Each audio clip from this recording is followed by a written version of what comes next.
Hello friends! If you're curious about the movie Doctor Strange, 2016, you're in the perfect place. Don't forget to give this video a quick like. It really helps us out. And if you're new here, hit subscribe to stay updated on all the latest movie deep dives. Let's jump right in. In the dimly lit corners of mystical towers and the bustling streets of hidden archives, a journey awaits. The opening moments transport us into a world shrouded in secrets, where ancient texts whisper of powers long forgotten. There is a pulse in the air, a hum of energy that hints at the extraordinary.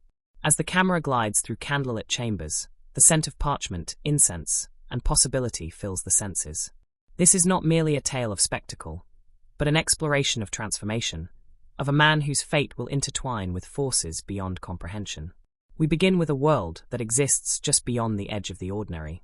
In silent libraries and hidden enclaves, wise faces bearing lines of time speak of dimensions unseen and forces waiting to be harnessed. A sense of wonder settles as fingers trace worn spines, and whispers of a mystical realm ripple through the air. We sense that the familiar world is only a thin shell hiding a universe of marvels. This opening sequence invites us to leave behind preconceived notions and step into a narrative where reality bends and shimmers like heat on asphalt. The heart of the story centers on a brilliant surgeon whose hands once crafted miracles in operating rooms. Precision, skill, and confidence defined his every move. But when a devastating accident shatters his world, that same sense of confidence is ripped away, replaced by pain and desperation. The sterile brightness of hospital lights, the sterile scent of antiseptics, and the hush of monitors now serve as reminders of loss and limitation. In those sterile halls, he confronts the fragility of human existence and the shattering of everything he believed he held dear. Driven by the need for healing, he embarks on a quest that will lead him to the far corners of the globe. The journey unfolds like a pilgrimage, each step taking him farther from the life he once knew. It begins on motorways crowded with gloom, where he chases rumors of experimental cures and unconventional healers. Faces blur as he speeds through rain-slicked lanes under neon signs. Yet each promise of recovery proves to be an illusion, a fleeting hope snatched away by the cruel rhythms of reality. The pounding of rain against car windows becomes a rhythmic reminder of his failure to find answers. When hope seems most distant, a whisper guides him to a secluded monastery perched on the edge of a mountain world. There, among swirling mists and jagged peaks, he finds a sanctuary that defies all expectations. Monks clad in simple robes move with purpose, their eyes reflecting a calm deeper than any surgeon's focus. The air is crisp, tinged with the aroma of spiced tea and burning sage. Footsteps echo on stone floors polished by countless pilgrims. In this place of hushed reverence, he encounters a master whose wisdom reaches into the very fabric of existence, promising not only healing for the body, but a transformation of mind and spirit. Under the master's patient guidance, the surgeon learns the arts of meditation and mystic discipline.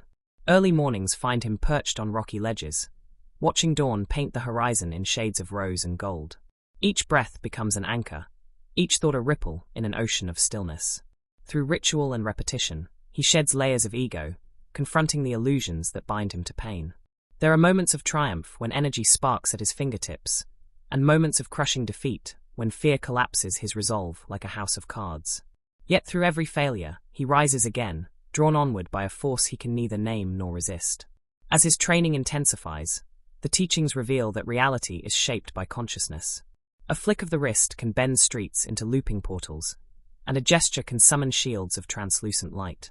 The world around him begins to crack at the edges, revealing fractal patterns of possibility. Time itself flexes and shimmers. In quiet halls, ancient tomes describe the mechanics of realms beyond sight, and cryptic verses hint at trials that test the soul. With each lesson, he learns to draw upon the latent power within, to mold existence like a sculptor coaxing form from marble.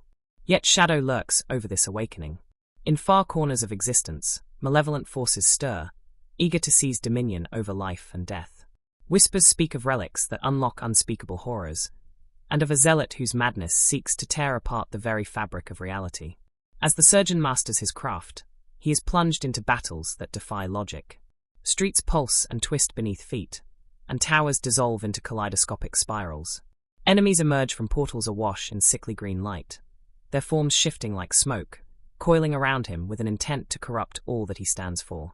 The conflict escalates when a forbidden artifact surfaces, a mirror that reflects not just an image, but a soul's deepest fears. Legends warn that to gaze upon it is to invite catastrophe, for what dwells within knows every fracture and sorrow. Desire for knowledge and power tempts some, while others shrink from its lure. When the mirror falls into the hands of a zealot hungry for dominance, the world trembles. Reality fractures as dimensional veins bleed into one another. Cities twist into impossible geometries, and the air crackles with energy that makes the very ground pulse beneath trembling feet amid the chaos. Our hero must choose between self-preservation and sacrifice. The weight of responsibility presses on him like a mountain. Doubt claws at his mind. Can one man truly stand against the collapse of reality? Memories of explosions, of twisting buildings, and of faces contorted in fear haunt his dreams. Yet amid the terror, he recalls the hush of the monastery, the steady voice of his master, and the warmth of his own emerging compassion. He understands that healing begins not with healing others, but with healing himself, acknowledging pain and forging strength from it. When the final confrontation arrives, the battlefield extends beyond any physical plane. Golden corridors of the mind stretch between collapsing realities, and towers of thought rise like citadels on the horizon. Each incantation resonates through dimensions, shaping matter and energy in dazzling displays. The zealot's power surges like a storm, and shadows coil into tendrils that threaten to snuff out every light. The surgeon calls upon the teachings etched into his soul, the unity of all things and the power of purpose over fear. He moves with calm precision, weaving spells that bind darkness with threads of radiant hope. In the windswept courtyards of the Himalayan monastery, silence becomes a companion. Footfalls fall soft on ancient stone, echoing through corridors carved by generations of seekers. Monks practice fluid movements that defy gravity, bodies arcing through air as if liberated from earthly bonds. The surgeon watches with awe as they harness energies that pulse beneath the veneer of the world, each gesture a symphony of intention and focus. In their presence, he learns that true power stems from harmony, the delicate interplay of mind, body, and spirit. From this crucible of transformation, the surgeon emerges with new purpose. His garments bear the symbols of his ordination, rich reds and deep blues that swirl like galaxies in motion. Yet his spirit bears scars unseen by the eye. Memories of sterile hospital halls linger. The oppressive hum of fluorescent lights, the relentless beeping of monitors, the sterile detachment of steel and plastic. Those memories haunt him, a stark reminder of the fragility he once wielded with clinical precision. Now, each healed fracture and restored heartbeat stands as a testament to his journey beyond mere flesh. Far below the mountain's heights, the bustling city calls to him. Here, skyscrapers reach like fingers toward the sky, reflecting the sun's glare in panes of mirrored glass. Traffic roars in an unending torrent, and the neon glow of advertisements bathes the streets in an otherworldly hue. Yet beneath this veneer of modernity lies a heartbeat that resonates with ancient rhythms.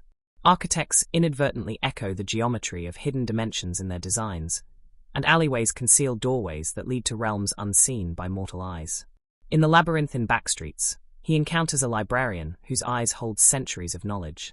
She guides him to volumes bound in weathered leather, where pictographs come alive beneath his gaze. In these tomes lie the secrets of time loops and reality anchors, concepts that had eluded him in his former life. Her voice is soft, yet it resonates with the weight of millennia. She speaks of a relic lost to legend, a gem that controls the flow of time itself. The mere mention ignites a fire within him, evoking memories of moments he longs to reshape and futures he fears to face. But whispers of this relic reach ears attuned to shadow. A former pupil of the monastery, now cast aside by disillusionment, seeks the same power to rewrite a past that torments his soul. His heart, once devoted to preserving balance, now flares with righteous fury. He believes the world's suffering is unjust, convinced that only by freeing himself from the constraints of mortality can he bring about true justice. His mind twists every teaching into a justification for violence, and his wounded pride blooms into a darkness that consumes everything in its path. Under moonlight, their paths cross in a deserted temple. Pillars rise like sentinels, and the faint glow of starlight filters through shattered windows. The zealot's eyes gleam with manic conviction as he whispers of revolution and rebirth. He beckons the surgeon to cast aside the constraints of morality, to embrace the boundless potential of magic without shackles. Reality shudders as their energies clash, Brilliant threads of emerald light rip through the air, fracturing stone and distorting sight. Each strike reverberates across dimensions, unraveling the tapestry of existence a thread at a time. In the heat of battle, time collapses. Seconds spiral into infinity, each moment stretching like a fractal bloom. The surgeon recalls the lessons of the monastery: breathe, center, allow the flow. With a gesture, he summons ribbons of golden light that weave around his adversary, binding him in patterns that echo the mandalas drawn in silent meditation. Yet the zealot resists, tearing through reality with tendrils of shadow that crack the very air. Their conflict threatens to engulf the temple, reducing centuries of faith and dedication to fragments of dust. Breath ragged, the surgeon calls upon a deeper well of resolve. He remembers the faces of those he once healed, the lives saved by steady hands and unwavering focus. It is this compassion that becomes his greatest weapon. Channeling energy not to destroy, but to heal the fractures in the zealous heart, he reaches out with a gesture that hums with warmth. Light floods the chamber, cleansing the darkness in a pulse that reverberates through space.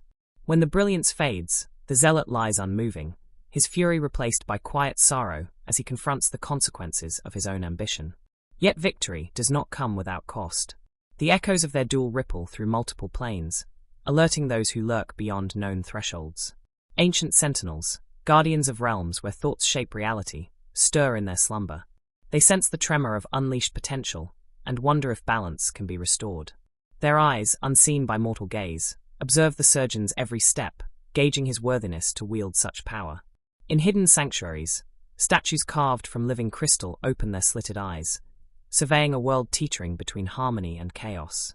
Meanwhile, the world continues, unaware of the cosmic ripples that threaten to tear it apart. At street level, life pulses with the mundane rhythms of commerce and routine. A busker's violin weeps a lonely melody on a rainy sidewalk, and a young couple laughs beneath an umbrella made of flickering neon. Yet beneath these simple moments lies a deeper truth. The tapestry of existence is interwoven with threads of magic. Every heartbeat resonates with possibilities unseen, and every breath whispers of worlds just beyond perception amid this delicate balance. The surgeon undertakes a quest to secure relics that bind reality together. Each object, a fragment of a shattered relic, a shard of cosmic crystal, holds a key to preventing unraveling. In art galleries lit by soft spotlights, canvases seem to shimmer with hidden dimensions. Doors painted by masters reveal secret inscriptions when viewed through meditative focus. In crowded markets, vendors hawk trinkets rumored to be imbued with ancient power, while secret scholars consult dusty scrolls, translating ancient tongues that twist language into living patterns. The journey unfolds, weaving destiny through the eternal sands of time. In the early hours of dawn, a man named Stephen Strange wakes to the pulse of New York City, his mind already racing with diagnoses and operations. He stands in a penthouse with floor-to-ceiling windows, the sun's first light glinting off his impeccably polished tools. A brilliant neurosurgeon, his hands have shaped miracles, drawing praise from peers and saving lives with the precision of an artist at work. Yet beneath his composed demeanor lingers a hunger, the relentless drive to be the best, to conquer every challenge. Each procedure is a test of skill, each patient a canvas on which he paints hope. In this cocoon of light and order, he believes he commands his own destiny. His life revolves around the operating table, where steel and light combine in perfect choreography. Each patient is a puzzle to solve, a human code to decrypt with unwavering focus. He lives in a world where every outcome depends on his skill, and he has come to believe he can control every variable. Success is his addiction, failure, an abyss he cannot afford to explore. This belief fortifies him, until the day it shatters in an instant. Night descends during a fateful drive home from a medical conference when a careless driver, speeding through rain-lashed streets, collides with his car. The world erupts in a cacophony of screeching metal and shattering glass. Inside the twisted wreckage, pain explodes like wildfire through his body. Sirens wail, and paramedics work in frenzied unison, but fate has already turned its cold gaze toward him. Weeks blur into one another as he lies in hospital beds, body ravaged by injury and surgeries that promise little hope.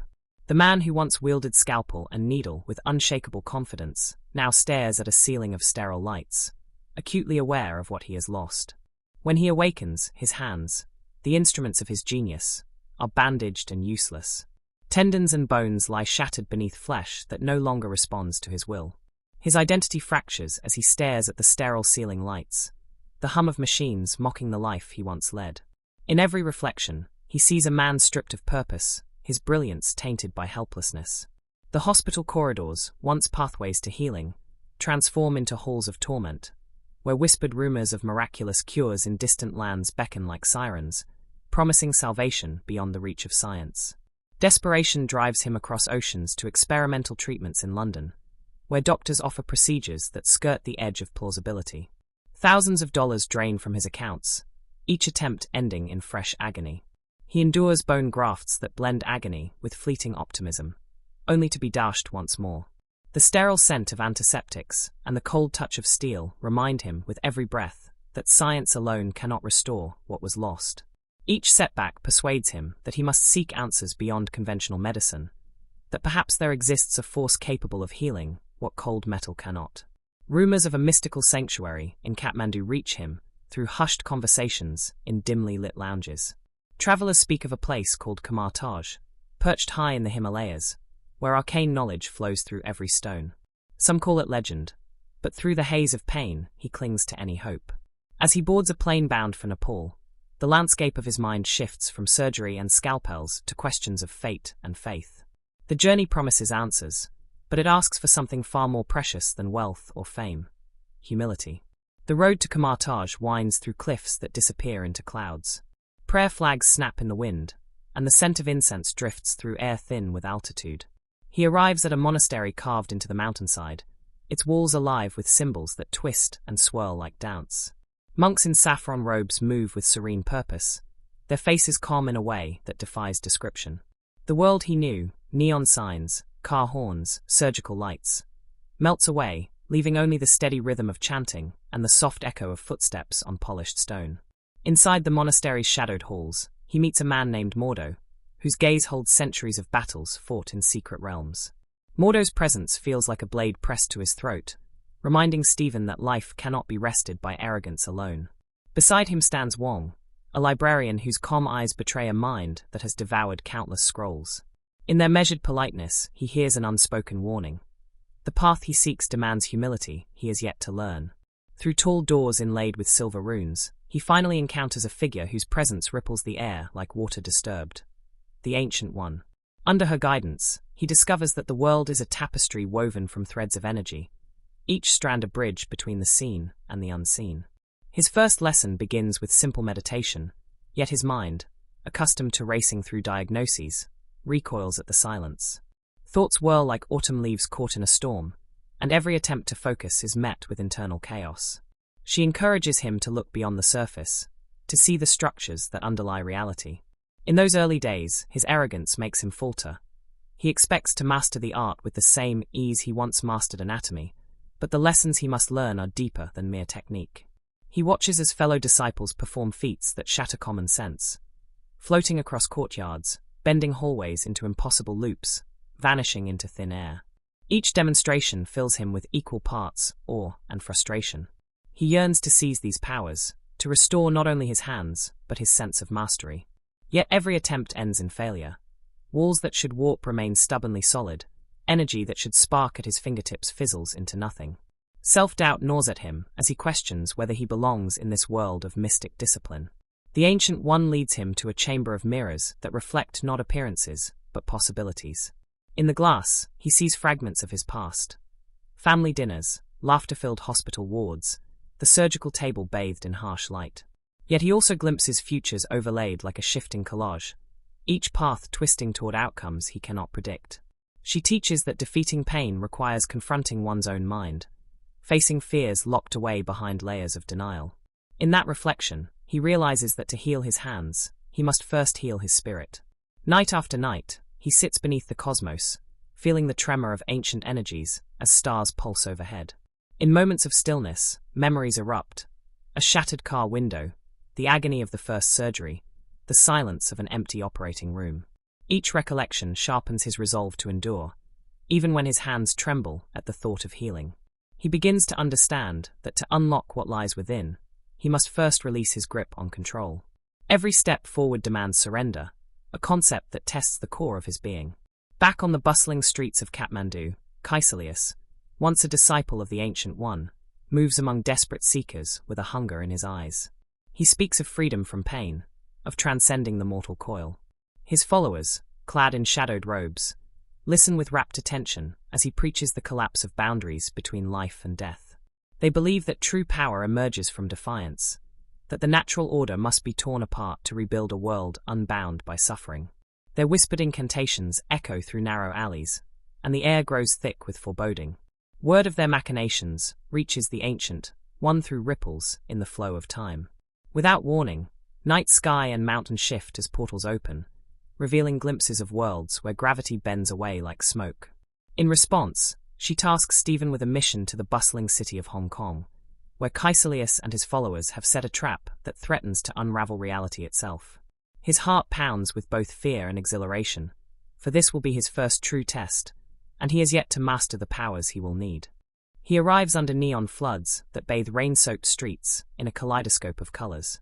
Skyscrapers stretch into the haze, their reflections dancing in puddles like fractured dreams. Guided by Wong's whispered instructions, he moves through back alleys to a museum rumored to house an artifact of unimaginable power. Inside, corridors pulse with hidden energy. Ancient statues carved from jade seem to breathe, their eyes following his every step. He feels as though he treads upon the thin skin that separates worlds. As he approaches the gallery, crimson cloaks appear in doorways, flanked by figures whose faces are masked in shadow. Caecilius stands among them, his posture regal with conviction. Without hesitation, Stephen summons his first shield, a disk of golden light that shimmers and warps like liquid. Spells uttered in trembling tones, he braces for the onslaught. The defenders release torrents of energy that crackle like storm fire, and the walls behind them flicker as though time itself has been rent apart. The clash is a collision of worlds. Spectral tendrils of dark magic coil around him, threatening to draw him into the void, while he counters with barriers formed from the very essence of light.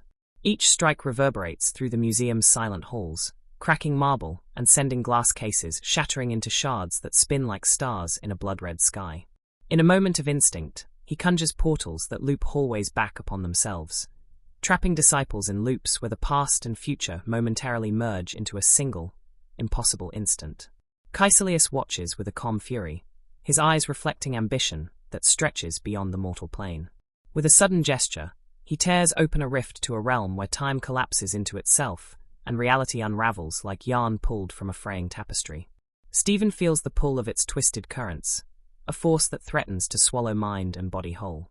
Guided by the Ancient One's teachings, he focuses on a small sliver of calm within, bending perception until time snaps back into place.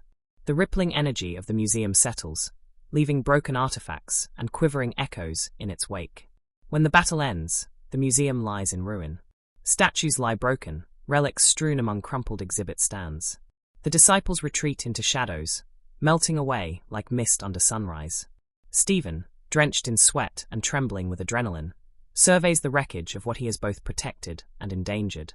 He retrieves a fragment of the artifact, its surface etched with symbols that hum with power even in defeat. In that moment, he senses that his path has diverged from everything he once knew, that the world he thought predictable has inched into the realm of the impossible. Back in the secluded halls of Camartage, whispers spread of his success, and of questions that linger. The Ancient One greets him with a gaze that is both proud and questioning. She probes his motivations. Does he fight out of duty, or does he seek redemption for a sin he cannot name? Stephen struggles to find words, for pride and guilt war within him. He feels the fragile glow of triumph, yet he knows the battle has only just begun. The shrouded weight of responsibility settles on his shoulders, heavier than any surgical instrument. Days blur into nights as he delves deeper into the mystic arts. In a hidden loft in Greenwich Village, he transforms from a seeker into a master of illusions. Candles flicker over open tomes where arcane diagrams shift beneath his gaze. He practices weaving petals of light into barriers that arc like bridges, and studies the geometry of portals until they open at a thought.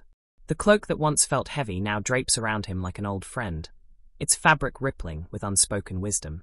Still, he senses that Caecilius' shadow creeps closer with every heartbeat. Back in the hidden sanctums of the mountain monastery, the aftermath of Caecilius' assault lingers like a wound that refuses to close. Stephen walks among fallen guardians, each broken statuette a testament to the fury unleashed. The air hums with residual magic, a reminder that fragility lies beneath grand illusions of power. He kneels before a shattered relic case, feeling the weight of responsibility on his shoulders. Around him, monks whisper prayers for lost souls and for strength to stand against the storm. He promises to forge his abilities into a force that can endure darkness. When the pulse of New York rises again in his ears, he knows that his destiny will no longer be confined to sacred chambers or mountaintop retreats. Through hidden channels and whispered urgency, word reaches him that a relic of unspeakable power bears consequence upon the world. He steps into an alleyway beneath flickering neon, each footfall echoing off concrete and glass, the city's heartbeat matching his own. In that hum of life and possibility, he senses that the journey he began atop a mountain will demand every fragment of courage he has found, and more. Inside the Grand Library of New York, silent sentinels of knowledge stand guard in mahogany shelves lined with ancient tomes and scrolls wrapped in silk. Here, scholars move like ghosts between aisles, their murmured prayers mingling with the scent of leather and dust. Stephen threads through them, anxiety and purpose warring in his chest. At the far end of the hall, a narrow doorway carved with runic symbols beckons, promising secrets that might repair the fractures appearing in the fabric of reality itself. He steps through, the echo of his boots swallowed by stillness. A single pedestal sits in the center of a chamber lit by candles that flicker as if breathing. Upon it rests a fragment of the relic, an object of swirling metal inscribed with sigils that shift beneath his gaze. Even at rest, it hums with latent energy, resonating through the floor and up his spine. He approaches slowly, recalling every lesson imparted by the Ancient One. That to wield power is to shoulder responsibility, and that to serve is to offer oneself without hesitation. His hand hovers above the artifact, fingertips tingling as if brushed by starlight. A voice cracks the silence. Caecilius steps from the shadows, his cloak swirling like ink in water. His eyes gleam with conviction sharpened by madness. In one swift movement, he lunges for the relic, and the air shatters as crackling energy surges between them. Stephen reacts instinctively, summoning a shield of golden light that ripples like water under moonlight. Tendrils of dark magic strike against it, hissing as they retreat. Books tumble from shelves, and pages tear loose to swirl around them like leaves in a storm. Between heartbeats, Stephen's mind flashes to the monastery's teachings. Ground himself, center his thoughts, let compassion guide his hand. Caecilius' voice rises, chanting words old as time. The runes on the tall walls pulse as if alive, feeding on the zealot's fury. He seeks to bend the relic's energy to tear open a gateway, one that will draw Dormammu's merciless gaze toward Earth. Stephen's shield flickers, strained by the darkness pressing upon it. Drawing on every lesson, he exhales and sends a pulse of warmth through his fingers. Light arcs outward, washing over Caecilius until the zealot stumbles back, eyes burning with a mixture of pain and unyielding resolve. Though the relic remains out of reach, its power hums in the chamber like a beating heart. With a final glare, Caecilius vanishes through a rift that rips open the rear wall, leaving Stephen standing amid ruins and fluttering pages. Clutching the fragment he secured, he allows himself a moment of quiet triumph, and then rushes to repair the breach. As the rift snaps closed with a thunderous crack, he senses the world shudder, as though reality trembles in warning. He departs with the fragment sealed in a ward of gleaming runes, making his way back to the Sanctum Sanctorum, a hidden fortress of mystic power perched above Manhattan. In its rooftop chamber, lantern light dances upon marble pillars carved with serpentine designs. Wong stands sentinel, his calm eyes reflecting both caution and relief when Stephen emerges through the astral doorway. Joined by Mordo and other sorcerers, they form a council that bends beneath the vaulted ceiling like a gathering of ancient gods. Stephen lays the fragment upon the central altar, where candles flicker in reverence. With hushed gravity, he recounts the confrontation and reveals Caecilius' purpose: to gather relics that, when united, will tear open a portal to Dormammu's realm. The Ancient One sits atop her ornate throne, eyes closed in meditation. When she finally speaks, her voice resonates with the weight of ages. "The fragment you hold," she intones, "is but a key to a door that should never be opened. Should Dormammu cross the threshold, his hunger for conquest would sweep away this world as easily as one snuffs a candle." A chill drifts through the chamber. Dormammu, a name that chills the blood, spoken only in hushed awe. In his realm, time twists into incomprehensible tangles, and reality roils like molten glass. To face him would mean war on a scale beyond imagination. Stephen's heart pounds as he hears the Ancient One describe the other relics scattered across New York, each hidden in plain sight, waiting for those who would unleash ruin. He feels the weight of his oath settle upon him deeper than any bone, to stand guard between darkness and the lives he cherishes. Burdened by this knowledge, he retreats to his loft, an attic sanctuary overlooking Central Park, where the city's lights shimmer like scattered stars. There, he spreads ancient maps and crumbling scripts across an oaken table. The pale moon filters through a dusty skylight, casting ghostly patterns across pages inscribed with forgotten tongues. Stephen's fingers trace sigils drawn in blood-red ink. Each one pulses faintly, a heartbeat of power. He recalls the faces of those he healed in his former life. A child saved from a brain aneurysm, an elder restored to motion after a stroke. He asks himself whether saving a child's future is worth the cost if his world is torn to fragments by forces unleashed. Night bleeds into dawn as he reads by candlelight. In a hidden corner of the lower library, he unearths a tome bound in shifting shadow. Its cover churns like a living entity, and letters rearrange themselves as he watches. This is the Book of Cagliostro, a compilation of spells that trace lines of possibility across time and space. Within its pages, he finds a passage describing the Eye of Agamotto, a gem that houses the Time Stone, one of 6 cosmic relics of unimaginable power. Legend holds that the Time Stone allows its wielder to manipulate time itself, rewind, accelerate, trap moments in infinite loops. Stephen allows himself a breath of wonder. In his hands, it could be the weapon to banish Dormammu forever. Yet the tome's final verse warns of the stone's danger. He who grapples with time risks being ensnared by it, lost in fractal echoes where self and world unravel. His mind flickers with doubt. Can he trust himself not to become the monster he fights? In the hush of that library, the city's distant sirens fade into a gentle hum. He remembers the monastery's teaching. Power without compassion is a darkness that devours the soul. As dawn's first light strikes the page, he resolves to seek the eye and master its secrets, knowing the risk may cost him all that he holds dear. With renewed purpose, he glides across Manhattan's rooftops as dusk falls, cloak billowing like a cloak of living mist. Below, the city thrums with life. Yellow taxis thread through avenues, payphones ring unanswered, and late-night diners glow in neon promise. In the heart of the art district, he confronts a gallery whose modern abstraction conceals an ancient trap. Inside, the space warps beneath his gaze. Walls shimmer with hallucinatory patterns, and sculptures appear to breathe. He summons a portal to slip past the guardian wards, and enters a hidden vault where the eye rests, cradled in a crystalline sarcophagus that vibrates with temporal energy. As his fingers brush the gem's cool surface, the world blurs. He is whisked into the mirror dimension, a realm superimposed upon reality, where buildings fold upon themselves like origami, and reflections flicker at impossible angles. Time stretches and snaps, a rubber band pulled taut. The eye's pulse syncs with his heartbeat, and he sees fragments of alternate timelines. New York submerged under tidal waves, soaring citadels of light ascending beyond the stratosphere, children reading tales of sorcerers to wide-eyed wonder. He feels the trembling of potential futures, each one shimmering like a bubble ready to burst.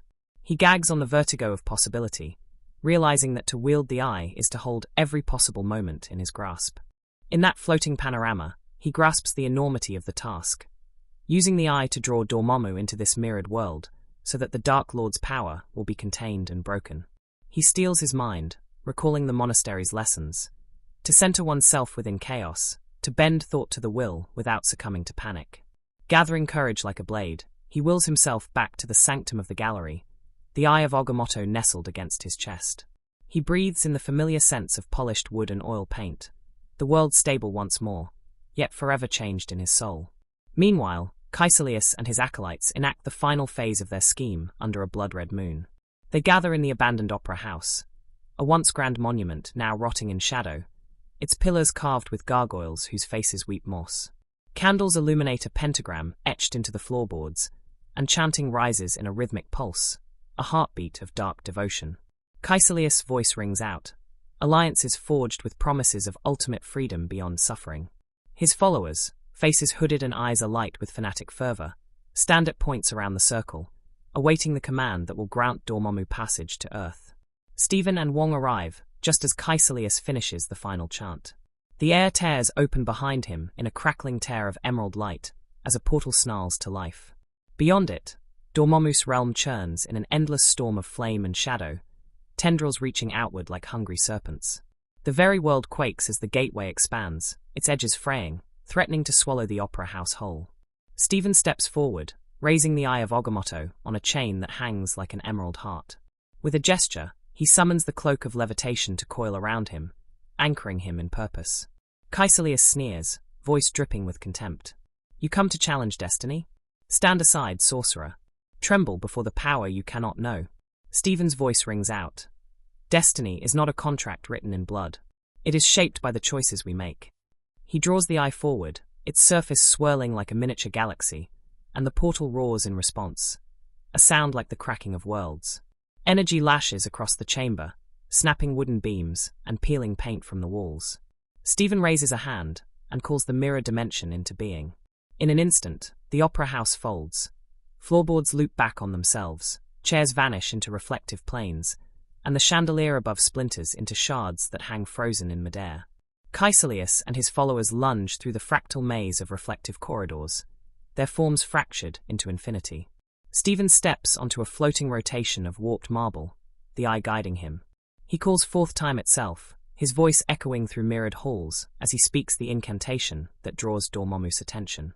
Beyond the portal, a tendril of smoke coils into form, shaping into a visage of burning eye and fanged maw. Dormammu's presence spills into the mirror dimension like molten ink, scorching everything it touches. He stands, larger than legend, his form a conflagration that pulses with ancient hunger. What is Earth to you, stranger? Dormammu's voice reverberates, felt deep within the marrow. Your fate is meaningless, as are you. Stephen's heartbeat thunders. In that instant, he knows his gamble must be greater than mere combat. To defeat Dormammu, he must strip the Dark Lord of victory itself. He grips the eye and speaks, voice calm yet unwavering. Dormammu, I've come to bargain. The very air shudders as Dormammu's laughter crashes across dimensions, a sound that rends sanity. Bargain, booms the Dark Lord. No mortal bargains with me. Stephen's eyes burn with resolve. With a flick of his wrist, he freezes time itself around them. The mirror dimension collapses into broken geometries. Shards of reflective corridors hang suspended like broken mirrors, each capturing fragments of nightmare and hope. The portal's edges flicker, caught in stasis. And there he stands, alone against an immortal force, offering himself as a token of mercy. Time crackles back to life. Dormammu claws at Stephen, but each strike is absorbed by the mirror dimension's shifting walls, nullified by reflective barriers woven from Stephen's will. The Dark Lord roars in fury as Stephen repeats his words, trapping Dormammu in an endless loop of rage. With each repetition, Dormammu's patience frays. Hours, days, or perhaps eternities pass as Stephen endures the burn of unrelenting power. Each cycle brings him closer to the brink of collapse, but he clings to the spark of compassion that sustains him. Finally, light fractures in Dormammu's flames. The Dark Lord's visage flickers between fury and confusion. Why do you persist? He roars. Time is the domain of gods. Your bargaining is an insult. Stephen, voice hoarse yet firm, answers. Because mercy is stronger than vengeance. Release this world, and take me instead. Reality shudders as Dormammu's form wavers. The Dark Lord's wrath floods through the mirror dimension in a gale of blistering heat, but the reflective halls hold. Minutes stretch until centuries, and with a final flicker, Dormammu's tormented form collapses into a single point of ember before vanishing with a howl that echoes across every plane. The portal closes in a thunderclap that resonates like a heartbeat reborn. The mirror dimension shudders, then dissipates. Stephen collapses to his knees on fractured marble as the real world snaps back. Wong and a host of sorcerers rush through an astral doorway, catching him before he can collapse. He drifts between consciousness and the edge of oblivion as Wong's steady voice guides him back. Around them, the opera house lies scarred but intact, broken pillars and splintered stage framing a hush that feels like the world itself is exhaling relief. In the days that follow, Stephen wanders New York, seeing it with new eyes. Skyscrapers gleam under golden sunlight, their reflections dancing on glass like shards of promise. Streets teem with life. Street vendors call out fruit prices, subway trains thunder through tunnels, and children chase pigeons in the park, laughter soaring like birds. In every face, he sees a world worth protecting, a tapestry woven from countless stories. He feels the weight of his journey in his bones, a reminder that healing comes not from wielding power, but from using it with purpose. Back in his loft, he spreads maps across the mahogany table. The relic he secured lies sleeved beneath folds of cloth.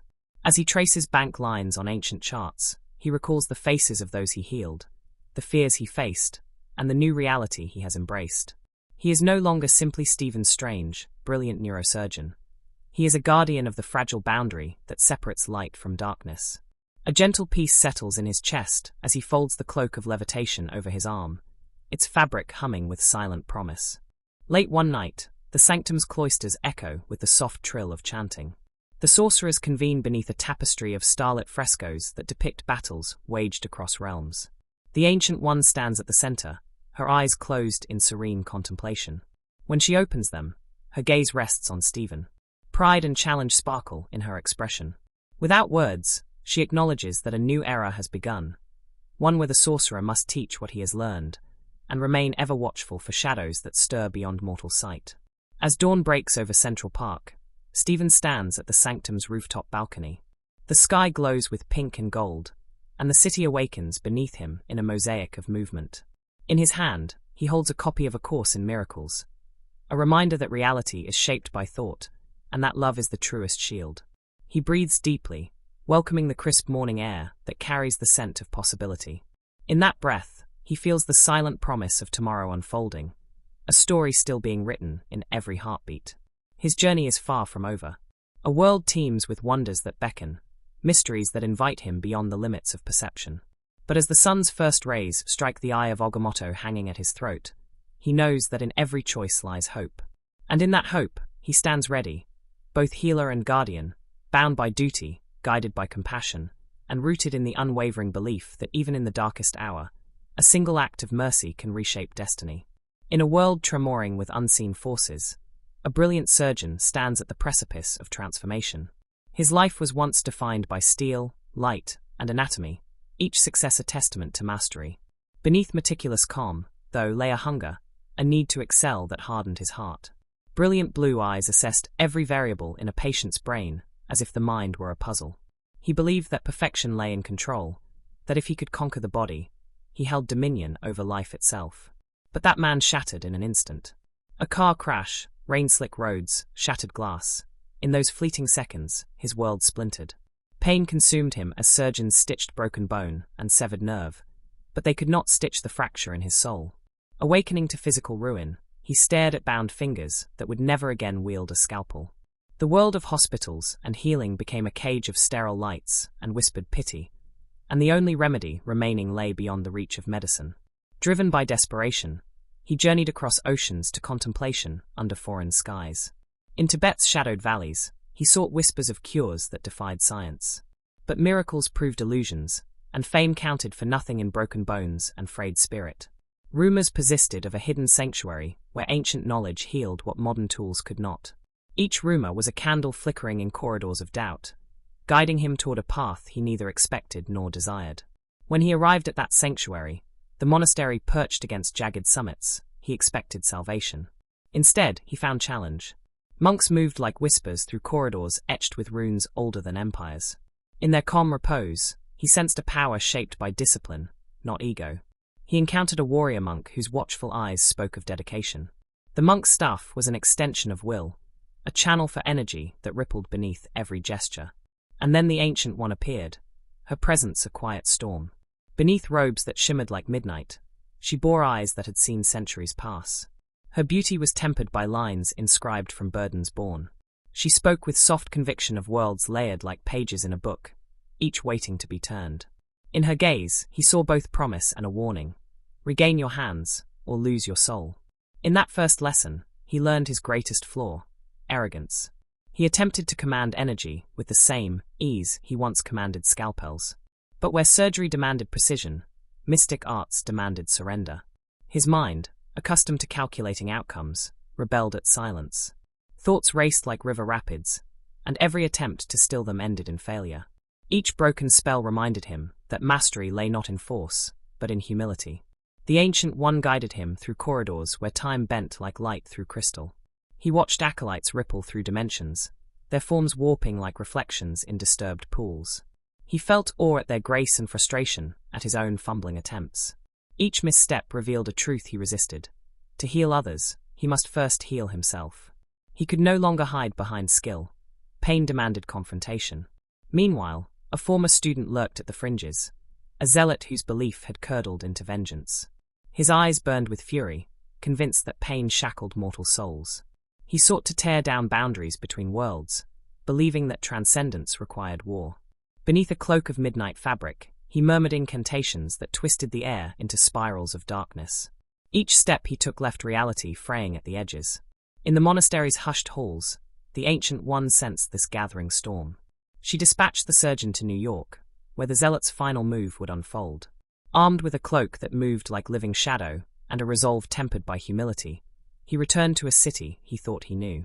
Skyscrapers rose like silver blades against the sky, and neon lights glittered on rain-slick pavement.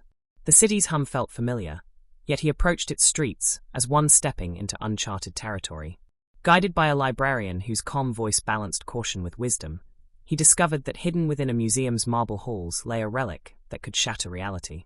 Each hall shimmered as though reflecting fractal dreams, and statues seemed to whisper secrets in forgotten tongues. He felt the hum of energy beneath his feet, as if the entire building pulsed with anticipation. When he encountered cultists of the Zealot, his hands summoned a shield of golden light that rippled like sunlit water. But the Zealot's power was a void that devoured light. With a final roar, he tore open a portal into a realm where time collapsed and cities coiled into impossible spirals. The museum groaned under this intrusion, glass shattering as though struck by chaos. Drawing on the Ancient One's lessons, the surgeon anchored himself amidst the storm.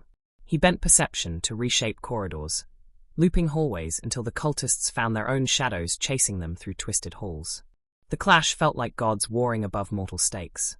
Light rippled against darkness, each strike fracturing marble and bending time. In that moment, he grasped the scale of forces, not merely spells and relics, but the essence of reality. When the final echo of battle faded, he knelt amid ruin and whispered thanks to gratitude that surfaced within him. He had protected this world, yet he felt the weight of responsibility settle on shoulders once unprepared for such burdens. Back at the monastery, the Ancient One's approval shimmered in her gaze, yet shadow lurked behind her calm. In late nights under starlit skies, she spoke of the cost of power. To defend this world, she murmured, you must embrace a purpose greater than self. Each word carved his spirit, guiding him through nights of meditation. He practiced bending reality in secret chambers, forming portals that curled around dimensions like ribbons of possibility. He learned to slip between planes, weaving paths otherwise concealed from mortal sight. While he honed his craft, the zealot gathered followers in abandoned temples. Incantations warbled through empty corridors, awakening guardians bound to protect existence.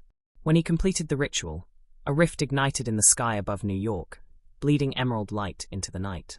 Buildings twisted into surreal mosaics, their architecture folding into impossible angles.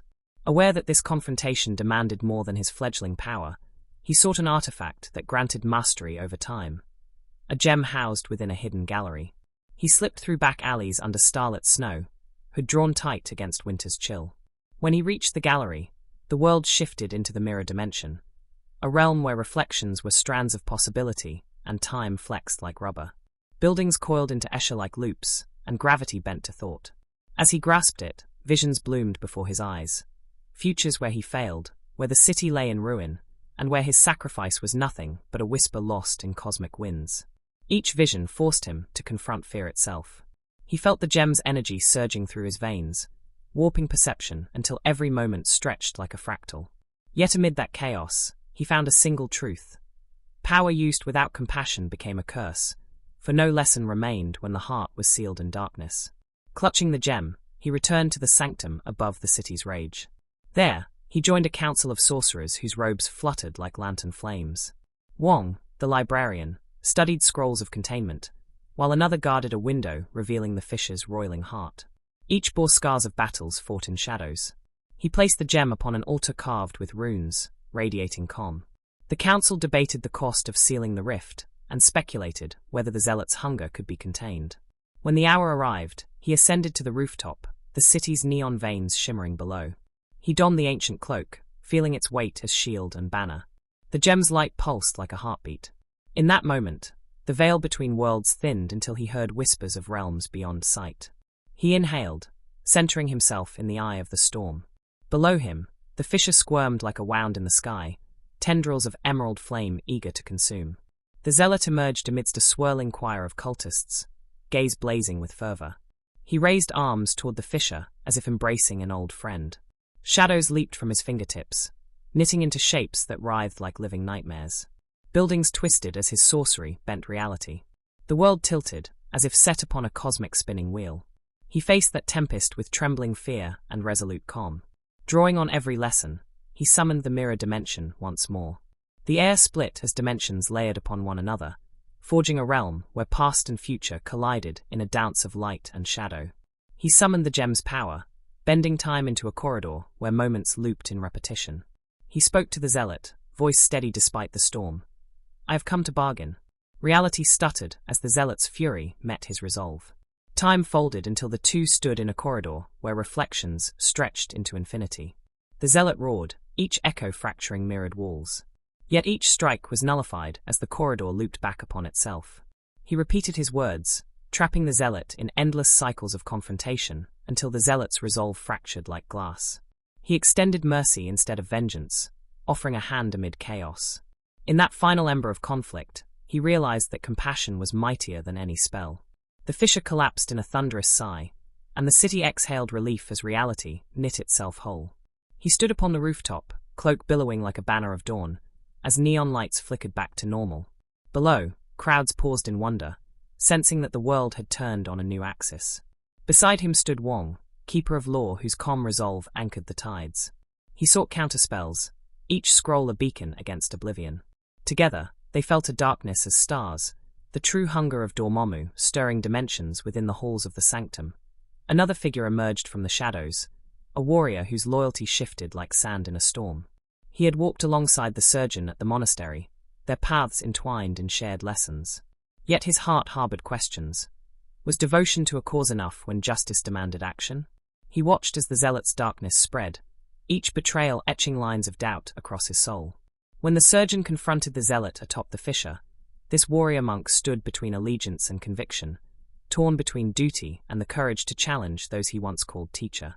Each character in this tapestry stood as a mirror of choices forged in fire. The surgeon-turned-sorcerer discovered that humility birthed true strength, that healing began within.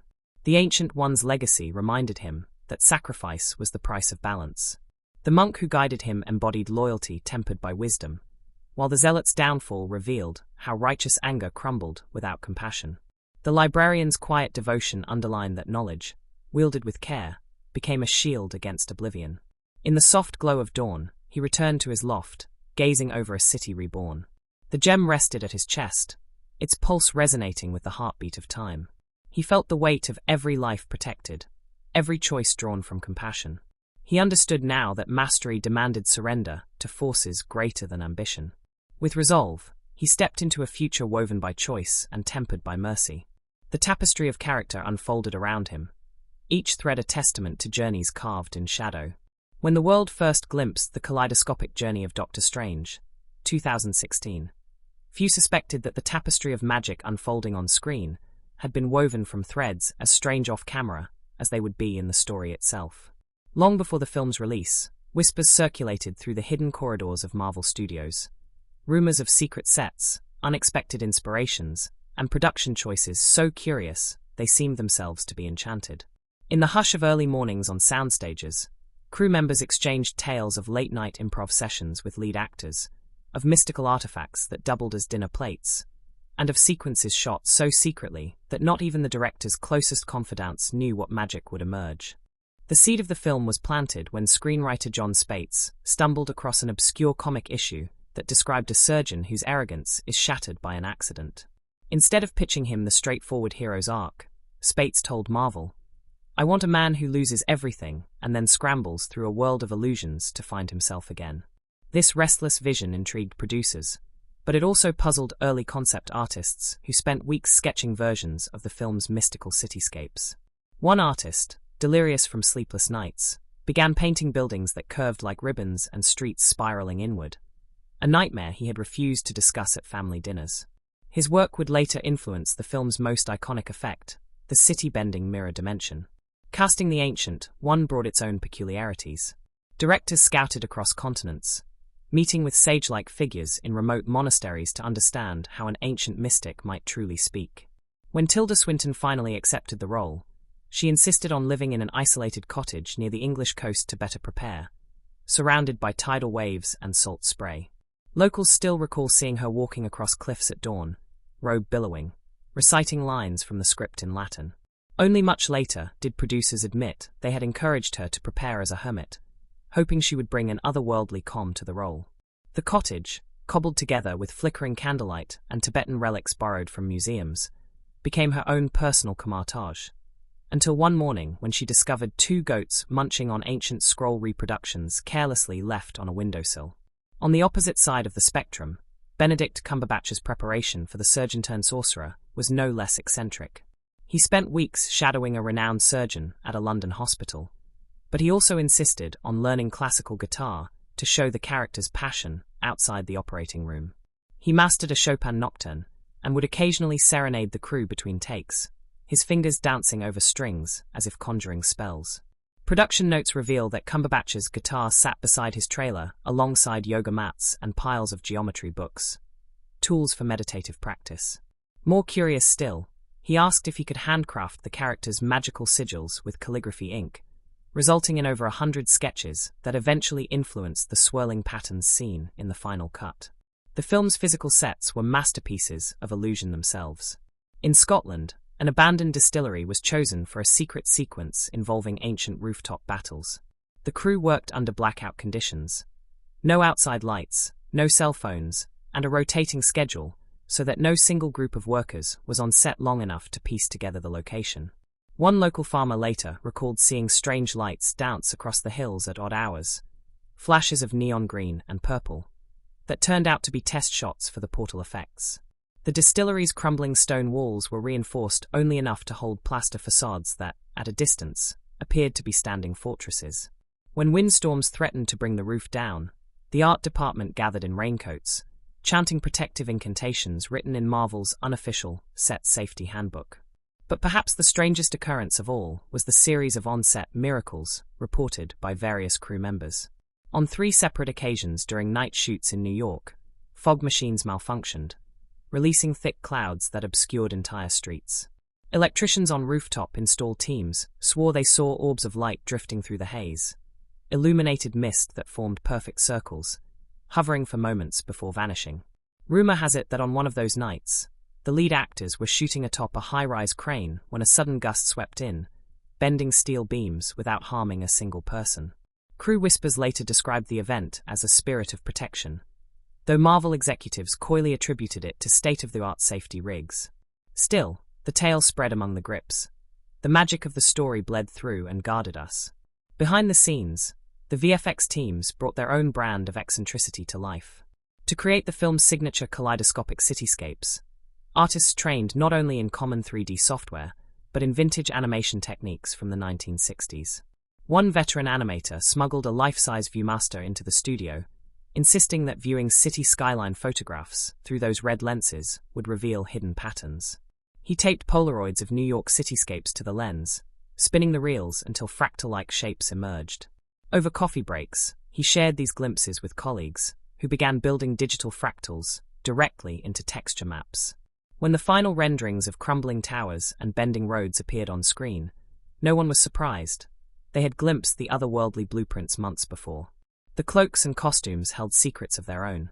The lead character's flowing red cape was stitched from hundreds of panels of custom-dyed fabric sourced from a small workshop in India, a place so secluded even Google Maps had no record of it. Each panel was bathed in a dye derived from turmeric and marigold petals, lending it an almost living glow under studio lights. Legend says that the last bolt of fabric arrived only days before shooting began, wrapped in banana leaves and tied with silk thread. When costume designers unfolded the cloth, they thought it had been charred.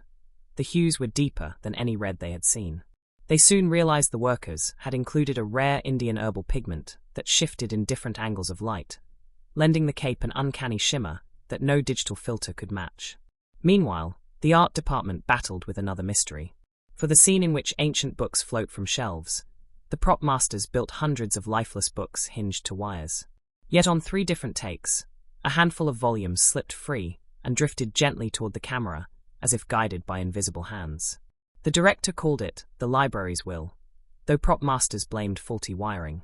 To capture the effect, cinematographers sometimes swapped to handheld lenses mid-shot, hoping to record that spontaneous float. The most inexplicable event occurred when an ancient replica tome, a stack of blank pages housed within a leather cover, rose mid-aisle, rotated twice, and then fell open on a page sealed shut with wax. When the prop master examined it afterwards, the wax seal had melted slightly, leaving a singed smell. The stunt team too bore witness to the uncanny. During the film's climactic subway battle, stunt coordinators built a practical set of a train car on a gimbal so that it could tilt and spin. During a rehearsal run, the gimbal tipped too far, but the stunt double, dressed head to toe in leather and cloak, somehow maintained perfect balance, continuing his choreographed fall as if propelled by an external force. He somersaulted twice, landed on his feet, and struck a perfect martial arts pose. The director, convinced a ghost had intervened, ordered a blessing of the set by a local spiritual dancer, whose easel of river stones and colored powders was brought in to cleanse residual energies. The next take proceeded smoothly, though a cloth that should have torn under the force remained unscathed. In post-production, editors found the footage filled with strange glitches. The phenomenon occurred at consistent timestamps, once each time the lead actor uttered a line about time's fluidity. VFX supervisors hypothesized that a misconfigured algorithm had inserted a placeholder light effect during a test pass, yet none of those tests had ever been scheduled at such moments. The glitch persisted even after multiple digital corrections, until finally someone joked that the eye itself refused to be edited out. Marvel chose to leave the subtle hint in, swearing it was an Easter egg, though some post-production staff still recall hearing whispers in the editing suite late at night. Even the music choices carried traces of hidden influences. Michael Giacchino, the composer, once admitted that a section of the film's score, an eerie melody accompanying the Sanctum's reveal, was inspired by a lullaby he overheard in his neighborhood. A young child, learning piano with awkward grace, practiced a minor key tune that sent chills up his spine. Giacchino recorded the child's clumsy session on his phone, then invited him to the scoring stage to play the same melody on a Steinway. That raw, off-kilter progression found its way into the orchestral arrangement, layered beneath swirling strings and cymbal splashes. When critics raved about the score's haunting simplicity, they credited Giacchino's genius. He simply smiled and nodded, knowing the true origin was that small, imperfect midnight callback to innocence. Technical crews, too, played their parts in weaving mystery. Sound designers recorded the soft hum of a hospital drone, but discovered that when played at 3 times its normal pitch, it sounded uncannily like chanting priests.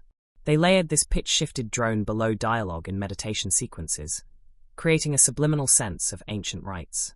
Foley artists created footsteps echoing in marble halls by tapping on granite slabs, but when they played back the recordings at half speed, the echoes coalesced into deep, rhythmic pulses. Pulses so low they were nearly inaudible unless the volume was cranked. These low-frequency vibrations found their way into theater screenings, prompting some audience members to report feeling an unexplained vibration in their seats during key mystical scenes. There was also a notoriously perplexing detail hiding in plain sight. A brief cameo by Stan Lee, the man whose cameos often thread through Marvel's tapestry like mischievous sprites. In this film, Lee appears not in a suit wandering a street, but as a bus passenger holding a rolled-up newspaper. Producers noted that the newspaper's headline contained a cryptic phrase, "The eye opens," set in Old English typeface. Only a handful of eagle-eyed viewers noticed it, and even fewer pieced together that the newspaper prop had been borrowed from a rare collection of 1940s tabloids originally used in Captain America's S.H.I.E.L.D. sequence. When asked why he recast that fragment, the prop master winked and said, "Because some truths are meant to echo." The editing bay held its own secrets. During the assembly cut, editors noticed that certain transitions, especially those involving interdimensional portals, would produce a flash frame that almost looked like a fleeting photograph. When they scoured the raw footage for the source, they couldn't find the extra frame. It only appeared once the sequence was color-graded. After weeks of technical investigation, colorists discovered that the software's lens warp effect when combined with a slight hue shift, inserted microframes of pure green at the start and end of each warp. Those frames were trimmed before the final release, yet the oddity had already seeded itself into internet forums, where conspiracy theorists claimed that the filmmakers had used real mystic runes in their coding. On location in Kathmandu, the production faced unpredictable weather so extreme it felt scripted. One afternoon, the crew prepared to film monks chanting on a mountainside. They set up microphones, arranged reflective panels to catch sunlight for lens flares, and positioned actors in flowing robes. But as soon as cameras rolled, a sudden avalanche of hail pounded the set, drumming on metal, frosting stone steps, and forcing the director to yell "cut" over the din. When the hail stopped as mysteriously as it had begun, the crew found that not a single drop of water had touched the monks' robes, an inexplicable dryness that left them baffled. Swept by curiosity, the VFX supervisor recorded the natural acoustics of the hail, later weaving them into the relaxation track played under the Ancient One's first lesson. To this day, playback reveals faint pops of frozen rain layered around the monks' voices. Elephants also made an unexpected cameo. For a brief moment in the final cut, when the film's antagonist recruits followers beneath a blood-red moon, an elephant appears in the shadows behind cultists, its presence subtle but undeniable. This happened because the crew used stock footage shot at an Indian temple during a festival, mixing it with new content. When they blended layers, the elephant's trunk and painted tusks emerged almost imperceptibly behind chanting zealots. Editors argued over whether to remove it. Some claimed that an elephant symbolized wisdom, coaxing a warning of folly. Ultimately, the shot stayed, rewarding observant viewers with a silent nod to traditions beyond the story's borders. In one of the most secretive revelations, a locked box described as Prop 47 held a miniature sculpture used only for a single frame. Prop masters constructed a tiny statue, no larger than a chess piece, sculpted from volcanic obsidian sourced near the Himalayas. It represented a forgotten deity, rumored to grant passage between dimensions. This piece was filmed against a rotating light source to capture a gleam that would hint at its power, an effect so subtle that when fans watched the movie frame by frame, they spotted it for a fraction of a second, enough to spark heated debates on comic book forums. Curious viewers debated its meaning, and some believed it foreshadowed a sequel storyline that never materialized. The film's promotional campaign contained a riddle hidden beneath ordinary interviews. In a televised spot, actor Benedict Cumberbatch was asked about his favorite childhood toy. He replied, "A Viewmaster and an equation for time." Fans puzzled over this apparently offhand remark until anecdotes from behind the scenes revealed that Cumberbatch indeed carried a vintage Viewmaster throughout production, a gift from a fan he met on set. He used it during breaks to pass time, feeding his curiosity about light and dimensions. The equation for time referred to a conversation he had with the film's VFX lead, scribbling formulas on napkins to understand how to bend reality on screen. Once that context emerged, the interview was hailed as a covert tribute to the film's hidden artistry. Even the marketing tie-ins were laced with oddities. A set of collectible tarot cards released ahead of the premiere featured the film's heroes and villains drawn in watercolor by an artist who claimed to have psychic visions related to each character. The artist insisted that while painting the card for the antagonist, she dreamt of collapsing buildings and labyrinthine halls swirling toward a single point. When she awoke, she learned that her imagery matched the final film's climactic battle.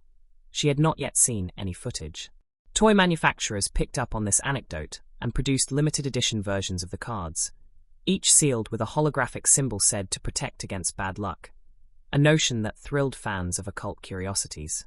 During a late-night Q&A at a Comic-Con event, the cinematographer revealed another odd detail. The lens used to shoot the Sanctum's courtyard scenes was originally manufactured for astrophotography.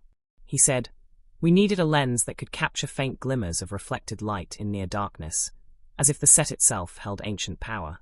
We borrowed a telescope lens once used to observe distant nebulae.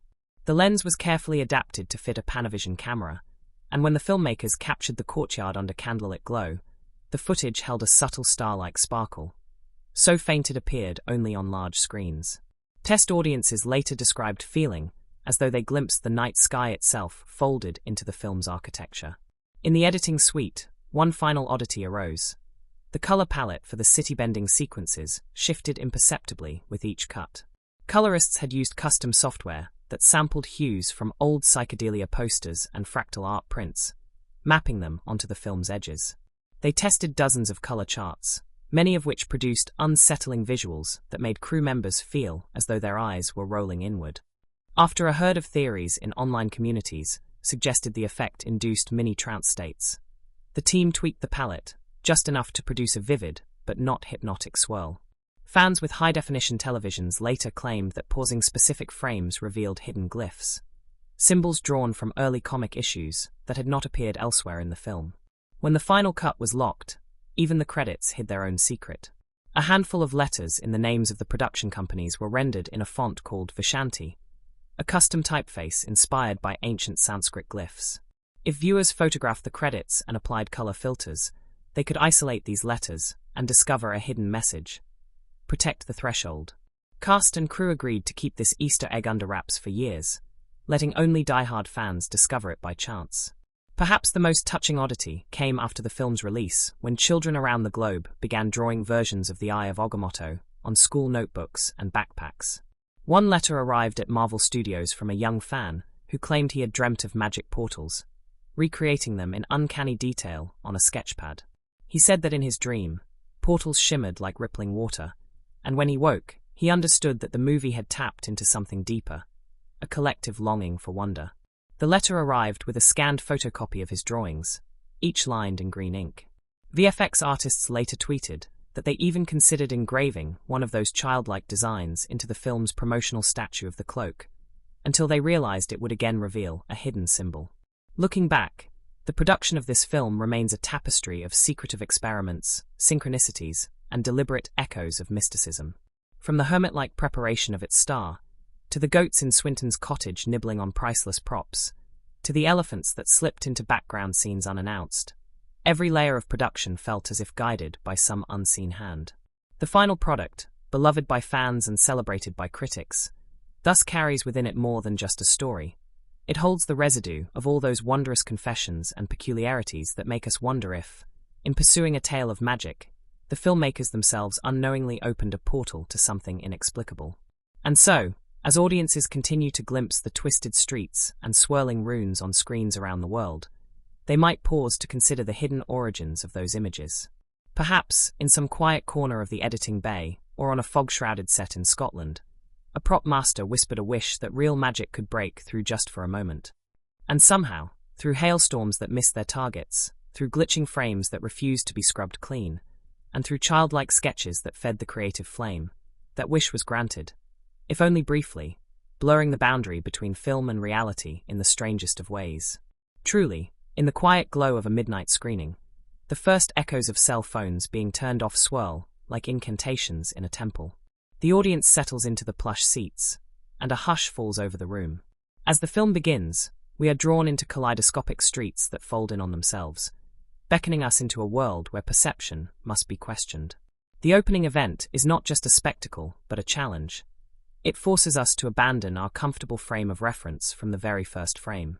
We understand that this is not simply another chapter in a sprawling franchise, but an initiation, an invitation to engage with a story that demands deeper reflection. The film's most significant turning point arrives when the brilliant surgeon, consumed by ambition, experiences the car crash that shatters his hands and his sense of self.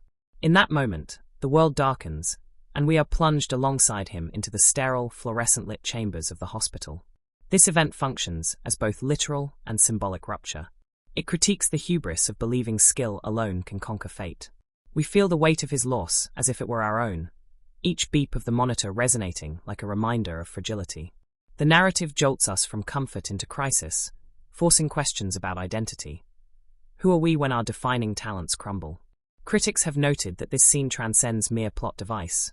It becomes an existential commentary on the precariousness of human accomplishment, prompting viewers to reconsider the illusions they hold dear. His journey to Kathmandu introduces another significant event: the encounter with the Ancient One and the mystic world of Kamar Taj. This is the point where the narrative pivots from medical drama into spiritual odyssey. In the sun-dappled courtyards of the monastery, magic is not merely an action sequence, but a metaphor for shattered belief systems. The audience witnesses the surgeon's skepticism crumble, and this change of perspective becomes a larger commentary on modernity versus tradition. Critics often observe how this transition suggests that rationality, while powerful, is incomplete without humility. The event's effect lingers long after the scene ends. Viewers carry within them a sense that the world is layered, that our eyes see only the surface. As he trains under the Ancient One, we are introduced to a series of lessons that carry critical weight. Each lesson critiques different aspects of his prior arrogance and the broader assumption that science and reason can explain everything. When he first attempts astral projection and his spirit drifts free of his body, the moment of transcendence feels like a revelation, not only to him but to us. Critics highlight how this sequence underscores the theme that true knowledge demands surrender. We see the first sparkle of recognition in his eyes, a glimpse of wonder that replaces the tightness of ambition. Emotionally, we share in his vulnerability as he confronts the vast unknown, grasping that the boundaries of possibility extend far beyond what textbooks teach. The moment he witnesses a mystical battle initiated by Caecilius in New York marks another event of critical importance. The arrival of chaos in a concrete jungle critiques the notion of urban invulnerability. The film suggests that no environment, no matter how grounded in modern architecture, remains immune to hidden forces. Critics note how this moment blends the street-level realism of a Marvel film with metaphysical horror. We see the sky crack open above skyscrapers as tendrils of green energy snake through the air, a visceral reminder that the veneer of civilization can fracture at any moment. The narrative function here is dual. It propels the plot forward and redefines our expectations of what a superhero film can do, merging blockbuster thrills with existential dread. When he defends the museum and unintentionally loops hallways into impossible circuits, the film performs a kind of cinema magic that becomes a critique of passive spectatorship. In that sequence, our eyes strain to follow shifting geometry, and critics highlight how it challenges film grammar itself. We are not mere observers, we participate in the challenge of perception. The emotional resonance hits when the hero, fumbling with his burgeoning powers, risks being crushed by collapsing marble. His fear ripples through the audience, creating a collective gasp that reminds us how cinema can make us feel intimately connected to on-screen peril. In that moment, the film's impact transcends spectacle. It becomes a shared exercise in trust, asking us to believe in the impossible. The film's midpoint arrives with the revelation of the relic that can tear open reality. Here, critics have pointed out how the narrative raises questions about responsibility and the ethics of power. When the Ancient One tasks the new sorcerer with safeguarding that fragment, it functions as a moral checkpoint. The thematic weight centers on stewardship. That true mastery involves protecting the vulnerable, not wielding power for personal gain. The audience feels the gravity of that charge. We sense the possibility of catastrophe if it falls into the wrong hands. Emotionally, this event resonates because it asks us to consider our own responsibilities, what we guard in our hearts, what we safeguard in our communities. When the Ancient One sacrifices herself to contain a breach from the dark dimension, this event represents a major emotional and thematic climax. That sacrifice is both literal and symbolic. She becomes the tether that holds malignant forces at bay. Critics debate whether her death is necessary, or if it reflects narrative convenience. Yet despite those debates, the moment resonates deeply.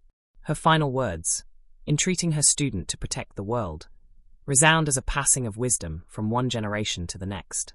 The audience feels her absence as a vacuum, a hollow ache that underscores the cost of balance. We realize that this world of magic, too, demands price. In that hushed silence following her demise, emotions surge, sorrow for a mentor lost, and resolve to carry her legacy forward. Following her demise, the hero's journey takes on new urgency. His solo mission to retrieve the time stone reflects his growth. Critics praise how the narrative emphasizes resourcefulness over brute power. Infiltrating an ancient temple beneath a modern art gallery, he displays cunning and adaptability. This event highlights the theme that true power arises from wit as much as from mystical prowess. The emotional impact emerges when he confounds an opponent not with a flurry of spells, but with strategic insight, walking through illusions as though stepping into a hidden passage in a dream. We sense his transformation. Once blinded by ego, he now values subtlety and patience. The climactic confrontation with Dormammu in the mirror dimensions stands as the film's crucial event. From a critical standpoint, this battle subverts traditional action expectations. Instead of a climactic physical struggle, it becomes an infinite temporal loop. The hero bargains with an interdimensional dark god, using time as both weapon and shield. Critics interpret this scene as a commentary on negotiation and patience. That obstinacy combined with empathy can break cycles of violence. The emotional resonance here is profound. Our hero endures repeated horrific fates, yet he persists not through aggression, but through steadfast compassion. In that persistent loop, we feel a powerful truth. Mercy can be mightier than force when Dormammu relents and the portal collapses. The film offers a resolution that resonates with critical watchers as both triumphant and introspective. He has saved the world, yet he has also paid a price. The relationship between him and the Ancient One is irreversibly altered. He stands not as an omnipotent master, but as a guardian bound by duty. Critics often note how this ending rejects typical heroic crowning moments, choosing instead to leave him in a state of watchful vigilance. The emotional impact lingers. Victory is real, but it is tempered by loss. We feel an ache for what has passed and an uncertainty for the future. In that silence before the credits, we sense both closure and new beginnings. In the film's denouement, he returns to his loft in Greenwich Village, his sanctuary reshaped by purpose. For viewers, this final event carries thematic resonance about finding home within oneself. Where once the loft was merely a place to rest, it becomes a locus of responsibility and community. Critics applaud how the film ends not with a triumphant fanfare, but with quiet contemplation. We hear faint echoes of city life below. The world carries on, oblivious to cosmic scars repaired.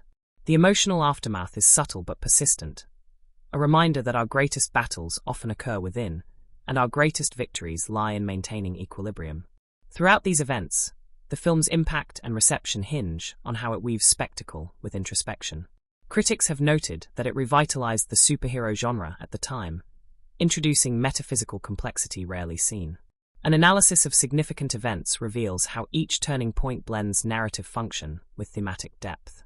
The car crash critiques ego, the Himalayan training interrogates wisdom, and the final temporal loop champions empathy.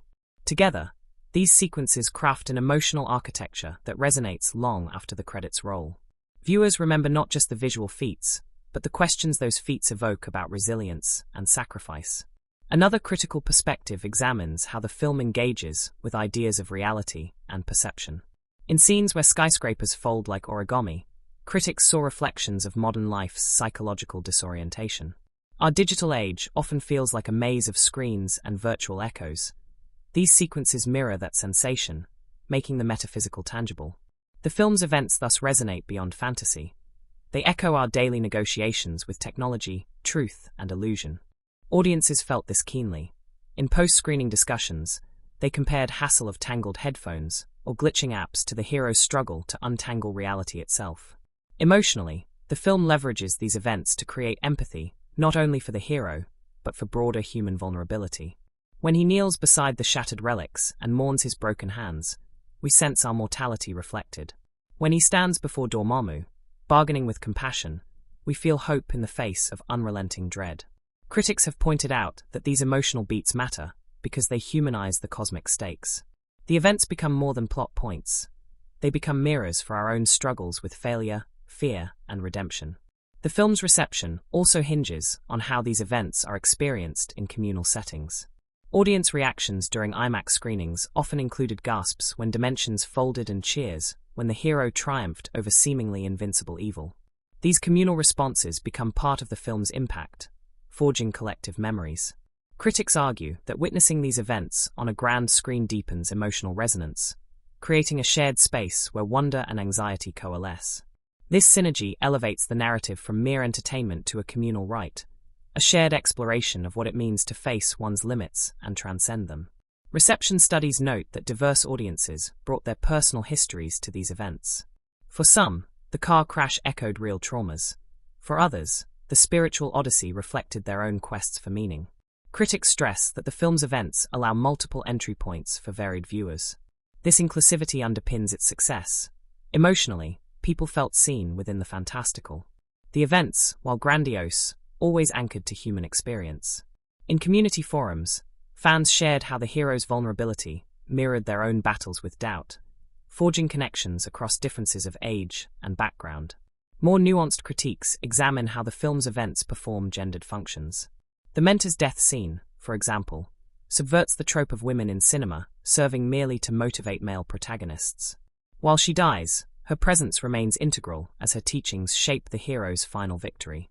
Critics debate whether her sacrifice reinforces or challenges traditional gender roles. Yet even within controversy, the moment resonates because it underscores that wisdom can be passed without losing one's agency. Audiences felt a deep ache, not because a female character was sacrificed to further a man's arc, but because her guidance was the crucible for his growth. Another critical perspective examines how the film's events challenge the boundaries between East and West. The training sequences in Kathmandu and the introduction of Tibetan-inspired mysticism evoke questions about cultural appropriation and globalization. Critics applaud that the narrative rejects simple exoticism. Instead, it invites a respectful dialogue between traditions. The film's events show the hero learning from marginalized knowledge systems, prompting viewers to reconsider hierarchies of knowledge. Emotionally, this resonates for many who feel their own cultural legacies underrepresented or misunderstood. When the final credits rolled, audiences left the theater murmuring about the events they had just witnessed. Some cited the mind-bending visuals as the highlight, while others spoke of the emotional weight of sacrifice and redemption. Critics united in praising how those events coalesced into a cohesive whole, a blockbuster that refused to sacrifice depth for spectacle. In subsequent interviews, filmmakers revealed how each major event was crafted to evoke both wonder and introspection. The synergy between narrative and visual artistry became a case study in how scale and substance can coexist. In retrospection, the film's critical reception hinges on how its events balance philosophical inquiry with blockbuster thrills. Some critics labeled it the studio's boldest experiment, asserting that its events reframed what superhero films could achieve. They argued that the car crash and spiritual odyssey were as essential as any rooftop battle. The emotional resonance came not just from defeating evil, but from exploring vulnerability and hope in the face of cosmic uncertainty. In this light, the events become milestones in an evolving genre, shifting expectations for what mainstream cinema could offer. Audience retrospectives reveal that these events also fostered community. Online forums bristled with theories about secret frames and hidden runes. Fans gathered at midnight viewings to experience each event collectively, sharing gasps and laughter. The emotional bonds formed in those gatherings endure as part of the film's legacy. Critics note that such communal experiences transform events from mere plot points into rites of passage. For many, the film's major moments became cultural touchstones, referenced in conversations, memes, and personal anecdotes that extend far beyond the theater. In the landscape of superhero cinema, the film's events stand as markers of transformation. The car crash critiques scientific hubris. The Himalayan training reclaims ancient wisdom. The mirror dimension confrontation redefines heroism as moral resilience. Each event contributes to the film's impact by weaving spectacle with substance. The reception, both commercial and critical, reflects how these events tapped into collective yearnings, a desire for wonder, for meaning, and for stories that honor both our light and our shadows. The film's thematic and emotional resonance emerges from how its events mirror our own struggles. When reality folds, we confront our limited perspectives. When time loops, we face questions of repetition and choice. When mentors fall, we accept the impermanence of guidance. We see ourselves in the hero's journey, and so the events become mirrors for our own quests. Critics and audiences alike cite this resonance as the film's greatest achievement, its ability to transform events on screen into touchstones for reflection. In the end, the most significant event may not be a sequence within the film, but the enduring conversation it ignited. As viewers recount their favorite moments, the shuddering crash, the vibrant sanctuaries, the eternal bargain with a dark god, they participate in an ongoing tapestry of analysis and emotion. Through that dialogue, the film's events continue to echo, reminding us that cinema's highest purpose lies not merely in distraction, but in inviting us to think, to feel, and to imagine beyond the boundaries of our everyday perceptions. In the dim glow of early dawn, long before cameras rolled, sound stages sat silent, their vast emptiness promising worlds yet to be born. Crews trickled in, carrying rolling ladders, coils of cable, and half-empty cups of coffee. In one corner, carpenters with rough hands measured planks of wood that would become ornate doorways to hidden sanctums.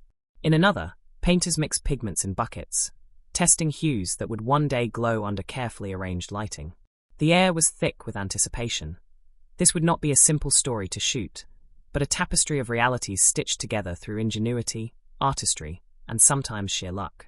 Each crew member, grip, gaffer, art director, played a part in forging a universe where the fabric of existence could fold upon itself, and every snap of a clapboard felt like a heartbeat of possibility.